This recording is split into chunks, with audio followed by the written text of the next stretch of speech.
حضرت سیدنا حسن بن عبد الرحمن رحمۃ اللہ تعالی علیہ فرماتے ہیں کہ بصرہ میں ایک مالدار شخص رہتا تھا۔ ایک دن جب وہ اپنے باغ میں گیا تو دیکھا کہ اس کا نوکر اپنی حسین و جمیل بیوی کے ساتھ باغ میں موجود ہے۔ نوکر کی خوبصورت بیوی کو دیکھ کر مالدار کی نیت خراب ہو گئی۔ اس نے عورت کو محل میں بھیجا اور نوکر سے کہا، جاؤ ہمارے لیے کھجوریں توڑ لاؤ، اور جب کھجوریں توڑ چکو تو فلاں فلاں کو میرے پاس لے آنا۔ یہ نوکر حکم پاتے ہی کھجوریں لینے چلا گیا۔ اب یہ مالدار شخص اپنے محل میں آیا اور نوکر کی بیوی سے کہا کہ تمام دروازے بند کر دو۔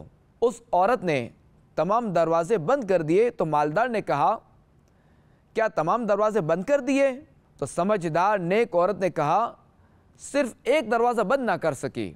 تو مالدار نے کہا، کون سا دروازہ تو نے بند نہیں کیا؟ تو اس نے کہا، وہ دروازہ جو ہمارے اور ہمارے رب تبارک و تعالیٰ کے درمیان ہے، میں اسے بند نہیں کر سکی۔ یہ جملہ اس مالدار کے دل میں تاثیر کا تیر بن کر پیوست ہو گیا اور وہ گناہ سے بچ گیا اور رو رو کر اللہ کریم کی بارگاہ میں توبہ کرتا ہوا وہاں سے چلا گیا۔ تو یا عاشقان رسول، یہ بات ہمیشہ ذہن میں رہے کہ اللہ دیکھ رہا ہے۔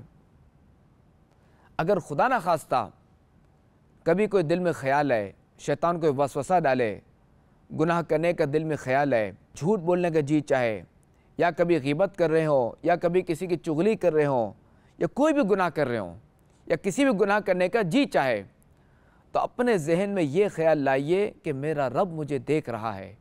اگر جھوٹ بول رہے ہیں تب بھی یہ دیکھ لیں کہ میرا رب مجھے دیکھ رہا ہے اور وہ میری یہ جھوٹی بات سن رہا ہے، تو انشاءاللہ الکریم اس کی برکت سے آپ گناہ سے بچ جائیں گے۔